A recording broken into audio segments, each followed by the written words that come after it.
Adətən qrip infeksiyasına yoluxma hallarının artması payız-qış mövsümündə rast gəlsə də yoluxmanın pik həddi məhz dekabr-fevral aylarına təsadüf edir.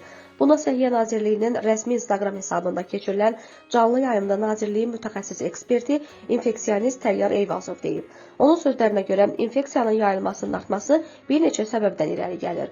Bağlı məkanlarda insanların yaxın məsafələrdə sıx təmasları qaçılmaz olur ki, bu da yoluxmanın daha asan baş tutmasına gətirib çıxarır. Onu da qeyd etmək lazımdır ki, otaqların müxtəlif üsullarla istinməsi zamanı daxildə rütubət azalır və quru havada viruslar daha uzun müddət asılı vəziyyətdə havada qala bildiyindən, hətta nisbi uzaq məsafələrdə belə yoluxma reallaşa bilir. Nazirliyin mütəxəssis eksperti qeyd edib ki, qarşıdan qış tətili, bayram günləri gəlir və istər böyüklərin, istərsə də uşaqların istirahət, əyləncə mərkəzlərində çox sayda toplanması bu dövrdə qrip infeksiyasına yoluxan şəxslərin sayının artmasına səbəb ola bilər. Tətil və bayram günlərində əhalinin sıx toplaşdığı yerlərdən mümkün qədər yayınmaq tövsiyə olunur. Təyyar Eyvazov qeyd edib ki, bu viruslar arasında daha ağır, fəsadlı gedişi və əlverişsiz nəticələri ilə seçilən məhz qrip virusunun spesifik profilaktikasını, yəni ona qarşı vaksinasiyanı yaddan çıxarmaq olmaz.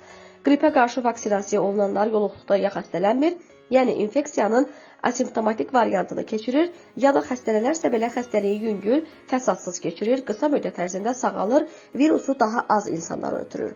Ona görə hazırda Səhiyyə Nazirliyinin dəstəyi ilə ölkəmizə gətirilmiş və kifayət qədər effektiv və təhlükəsiz olan qripə qarşı vaksinlə peyvənd olunmaq tövsiyə olunur. Bu peyvəndlər yaşayış və iş yeri ərazisində xidmət göstərən ambulator, poliklinik tibb müəssisələrində mövcuddur və müraciət olunan şəxslər ödənişsiz olaraq peyvənd olunurlar.